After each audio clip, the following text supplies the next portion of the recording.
It's almost summer, the Lovejoy EP has come out, we're all getting vaccinated, and all of the Dream SMP members are turning into vloggers. Honestly, what a time to be alive. And so, welcome to the 10th episode of Keeping Up with the Dream SMP. Now this show has come a long way since I started it back in March? Was it March? Let's take a look, hang on. Hello YouTube, back with another video, I know. Okay. It was February 28th, that was when I started this series. Wow.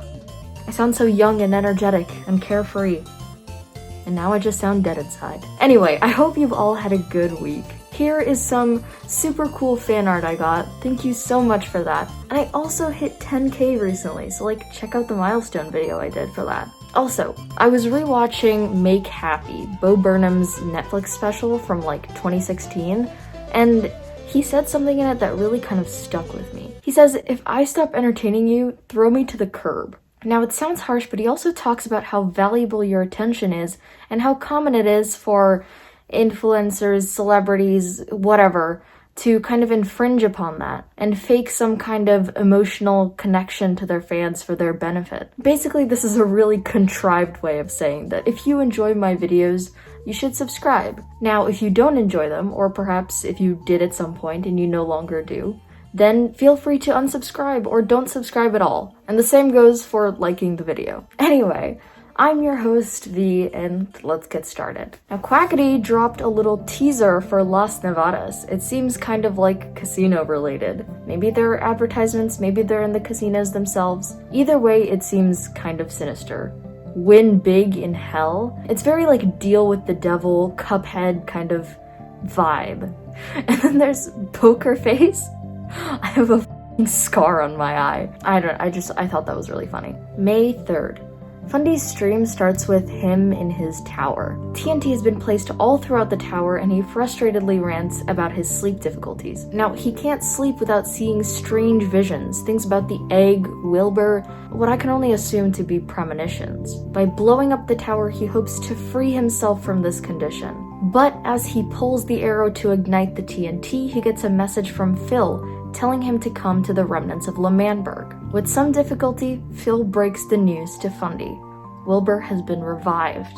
Now, being Wilbur's son, Fundy has a really emotional response to this. The two of them walk around the server trying to figure out where he went. Now, if you recall, he just kind of ran off after his brief interaction with Tommy, Tubbo, and Rambo after he got revived. And together they revisit Pogtopia, reminiscing over old memories and talking about how Wilbur could have changed over the last 13 years. They don't find him, but as they return to Le Manhole, we do find out something very important. Now, Wilbur used to send Phil letters about what he was doing on the server with his friends and everything, until one day they stopped. He informed Phil about L'Manberg and Pogtopia, but as it turns out, he wasn't very truthful. Will said that he had won the L'Manberg election but given the presidency to Tubbo so he could start Pogtopia.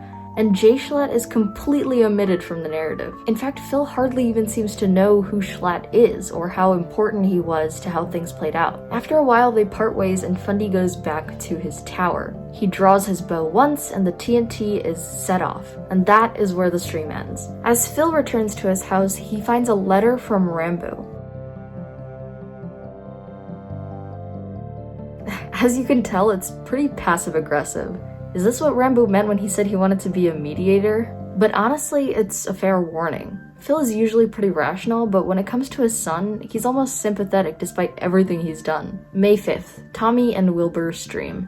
Boy, when was the last time you saw a stream notification from Wilbur about Dream SMP lore? It was never for me, because I started watching the SMP around the time that Ghostbur appeared. Tommy and Will talk to each other, with Will claiming to have turned over a new leaf. However, we quickly understand that this is not the case because of how he behaves. Will does apologize to the people he sees on the server, but he laughs when Friend is accidentally killed by Skeppy. He hails Dream as a hero despite being his worst enemy the last time he was alive. And worst of all, he claims to have never cared about L'Manberg. And then Wilbur properly meets Rambo. Tommy is defensive as he walks with Will, saying that Rambo is a good man with good intentions. He talks about how Rambo kept him updated during his exile. Honestly, it's really sweet to me that Tommy and Rambo have gotten close. Now, the interaction between Will and Rambo, to say the least, is rocky. Wilbur asks about Rambo's morals, and Rambo says that he prefers to choose people over sides, and that he's not really much of a leader. And because of this, Wilbur looks down on him. Now, if you've seen Hamilton, it's a very "if you stand for nothing, Burr, what do you fall for?"